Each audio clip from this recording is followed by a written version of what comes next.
दो बेहद interesting reports आई हैं कच्चे तेल पर। एक और जेपी मॉर्गन अनाप शनाप भाव बता रहा है ऊपर, और दूसरी तरफ सिटी बोल रहा है बस ये तो गयो। तो चलिए शुरुआत करते हैं। बुल कौन है? मैं हूं अनिल जी। कच्चे तेल पर शुरुआत कीजिए। तो मैं जेपी मॉर्गन के साथ हूँ बेसिकली, क्योंकि वैसे तो ये कह रहे हैं कि $380 के आसपास जो है वो कच्चा तेल पहुंच सकता है, लेकिन यहाँ इन्होंने कहा है कि रशिया ये सबसे बड़ा असर कर सकता है कच्चे तेल के इस कहीं ना कहीं भाव को। और इनका बेसिकली कहना है कि जैसे कि आपने देखा कि G7 देशों ने प्रतिबंध लगाने की कोशिश की रशिया पे, अगर ये होता है और G7 आगे बढ़ता है तो इसके चलते रशिया जो है वो कहीं ना कहीं कच्चे तेल का उत्पादन जो है अगर 30 लाख बैरल प्रतिदिन तक गिराता है तो कच्चा तेल जो है $190 तक पहुंच सकता है, और अगर 50 लाख बैरल तक गिराता है तो $380 तक पहुंच सकता है। ये जेपी मॉर्गन का कहना है और इसके लिए वो 190 और 380 ये दो टारगेट दे रहे हैं कच्चे तेल के लिए। लेकिन इसी पॉइंट को जो है सिटी काउंटर कर रहा है। वो कह रहा है कि हो सकता है कि रशिया यूएस को ना दे तेल, यूरोप की कंट्रीज में सप्लाई ना करे, लेकिन एशियन कंट्रीज में देखें तो रूस की तरफ से जो सप्लाई वो लगातार बढ़ती रहेगी, और इसके चलते वो मान रहे हैं कि कच्चा तेल जो है यहाँ से बढ़ नहीं पाएगा। इनफैक्ट इनकी रिपोर्ट बहुत ज़्यादा इंटरेस्टिंग नजर आ रही है, क्योंकि ये मान रहे हैं कि कच्चा तेल जो है $65 तक फिसल सकता है, और अगर गिरावट आती है तो $45 तक का भी जो भाव है वो आपको देखने को मिल सकता है। और वैसे भी अगर आप देखें तो दुनिया भर में जितनी भी कमोडिटीज़ हैं, जितनी भी एनर्जीज़ हैं, आप गैस में देखें, मेटल्स में देखें, एग्री कमोडिटीज़ में देखें, सब तरफ गिरावट है। ऐसे में क्रूड अपनी तेज़ी को कैसे सस्टेन करेगा? डेफिनेटली यहाँ पे जेपी मॉर्गन का कहना है कि नो डाउट एशिया जो है वो यहाँ से रशिया से शायद कच्चा तेल लेते रहे, लेकिन यूरोप और अमेरिका की तरफ से अगर प्रतिबंध लगाया गया और कहीं ना कहीं यूरोप ने कच्चा तेल खरीदना कम कर दिया तो उसका सीधा इम्पैक्ट जो है आपको ओवरऑल डिमांड सप्लाई पे देखने मिलेगा। और इसके चलते देखिए बाकी जो कच्चा तेल है उसके दाम काफ़ी हद तक बढ़ सकते हैं। इसके लिए 190 से 380 के आसपास के टारगेट्स जो है वो कच्चे तेल पे सुझा रहे हैं। देखिए, ग्लोबल स्टैगफ्लेशन की बातें की जा रही हैं कि दरें लगातार बढ़ती रहेंगी और इकोनॉमी में भी ग्रोथ नहीं आएगी। ऐसे में कच्चे तेल का बढ़ना थोड़ा सा मुश्किल लग रहा है। लेकिन सिटी की रिपोर्ट इसके लिए खास है क्योंकि ये कह रहे हैं कि मान लीजिए कि रिसेशन नहीं आया, स्टैगफ्लेशन का कोई भी दुनिया भर में खतरा नहीं है, तो भी जो कच्चा तेल है $85 तक का जो स्तर है आपको दिखाएगा, यानी जो मौजूदा भाव है यहाँ से भी आपको कच्चे तेल में गिरावट नजर आएगी। देखिए रशिया तब रुकेगा, जेपी मॉर्गन का कहना है कि जब रशिया पे इम्पैक्ट होगा, और जब तक रशिया की इकोनॉमी पे इम्पैक्ट नहीं होगा तब तक शायद रशिया ना रुके। और इसके लिए जेपी मॉर्गन कह रहा है कि 50 लाख टन बैरल के आसपास भी अगर रशिया ने अपना ओवरऑल कच्चे तेल का जो उत्पादन है उसको कम किया तो भी इनके ऊपर कोई बहुत बड़ा इकोनॉमिक इम्पैक्ट नहीं आएगा। और इसके लिए 30 लाख बैरल के आसपास का कटौती को अपना अनुमान लेके चल रहे हैं, और उसके बाद 190 के आसपास के टारगेट दे रहे हैं, यानी कि 20 लाख बैरल के आसपास का रूम जो है वो इन्होंने इसके बाद भी रखा है। और रशिया को आपने देखा है जब तक इकोनॉमिक इम्पैक्ट नहीं है तब तक रशिया रुकता नहीं है।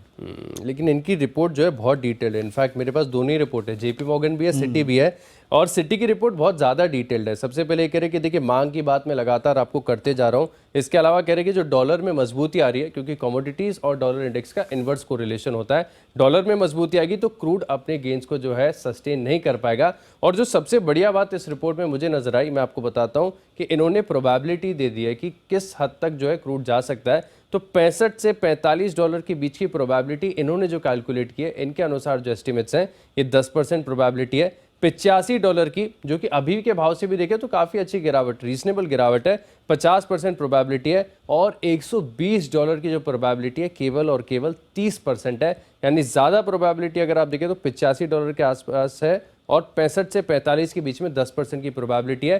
क्रूड को बढ़ता हुआ नहीं देख रहे, गिरने का ही अनुमान है डेफिनेटली। लेकिन जेपी मॉर्गन सिर्फ नहीं, बाकी अगर ब्रोकरेज हाउस की रिपोर्ट भी पढ़े सिटी को छोड़ के तो काफ़ी कुछ चीज़ें हाईलाइट कर रही है। उसमें से एक सबसे बड़ी चीज़ तो ये है कि ओपेक देशों को आप देखिए कहीं ना कहीं इन्होंने अपना जो उत्पादन है वो जितना इन्होंने टारगेट समझा था उतना बढ़ा नहीं पा रहे। और सबसे बड़ी इसका रीज़न ये है कि नई कैपेसिटीज़ जो है वो ऑयल एंड गैस सेक्टर में नहीं आ रही है, तो ये भी कहीं ना कहीं कच्चे तेल के दाम को जो है वो सपोर्ट करेगी। ऐसे काफ़ी सारे ब्रोकरेज हाउस जो है वो भी कह रही है। इसके लिए जेपी मॉर्गन का जो कन्विक्शन है वो ज़्यादा कन्विंसिंग लगता है।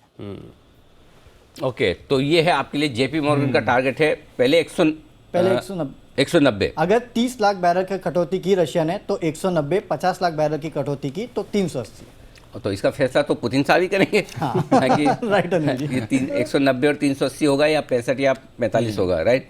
तो मतलब चाबी उनके हाथ में। फिर भी देखिए अंदाज लगाने से कौन किसको रोक सकता है, रोकना भी नहीं चाहिए। सिटी ने भी लगाया है, जेपी मॉर्गन ने भी लगाया, और अब हमारे सारे एक्सपर्ट्स भी लगा रहे हैं। बिल्कुल। मैं इतना मुश्किल वाला सवाल नहीं पूछूंगा कि 45 आ जाएगा या फिर 380 आ जाएगा, थोड़ा आसान वाला पूछ लेते हैं। पहले 65 या पहले 190? अच्छा, तो 165 वाले में कौन कौन है, सॉरी 190 वाले में कौन कौन है जिनको लगता है कि 190 आएगा क्रूड? वागले साहब है, ओके, एकमात्र, एक अकेले वागले साहब। ओके। और $65 आएगा, इसमें कौन कौन है? एक मिनट, सुमित जी, आशीष जी, बंसल जी, बस 3, जैन साहब। जैन साहब 4, और बाकी 4 लोग, आप लोगों ने घर से परमिशन नहीं ली क्या जवाब देने की? नहीं अनिल जी देखिए, जी जी कुणाल जी बोलिए। अनिल जी देखिए ऐसा है कि अनिल जी ये जो $380 की प्रिडिक्शन हो रही है या $45 की प्रिडिक्शन हो रही है जी, ये अनिल जी केवल सेंसेशनल है अनिल जी। असल में अनिल जी सिर्फ सुर्खियां बटोरने के लिए ये रिपोर्ट है। अगर वास्तविकता देखें तो अनिल जी बहुत रेयरली कभी इस तरह के एग्रेसिव टारगेट्स कभी हासिल होते हैं। तो चार्ट को देखना चाहिए अनिल जी, बजाय इसके कि अनिल जी इस तरह की प्रेडिक्शन करें। ऐसे तो हम भी कह सकते हैं निफ्टी 1 लाख होगी, हाँ, लेकिन होगी अनिल जी पक्का। कब होगी इसकी कोई टाइमलाइन भी तो दी जानी चाहिए। हाँ ये बात सही है, लेकिन होगी तो पक्का 1 लाख। 1 लाख तो होगी कुणाल जी, पक्का ही हाँ होगी। अनिल जी वो तो मैं सहमत हूँ। हाँ, लेकिन अनिल जी उसके लिए तो मैं सहमत हूँ, लेकिन अनिल जी कब होगी, हमारे जीवन काल में होगी या नहीं, ये है प्रश्न। तो वही तो मैं बोलता हूँ, इंसान हो या निफ्टी, जाना अंत में ऊपर ही है। आप हेल्थ का ध्यान रखो, वेल्थ तो बन जाएगी। आप जितना लंबा जियोगे उतना ज़्यादा ऊपर जाएगी निफ्टी। वैसे सुर्खियाँ है ना, वैसे बाय द वे वागले साहब ने बटोर ली, अकेले 190 वाले कैंप में है वागले। बिल्कुल, आज की हेडलाइन तो वागले साहब है। वागले साहब है सबसे चलिए, ज़्यादा बढ़िया। bullish। तो ये है आपके लिए कच्चे तेल पर पूरा का पूरा एक्शन, 2 बड़े ब्रोकरेज हाउस आमने सामने रिपोर्ट देते हुए। आइए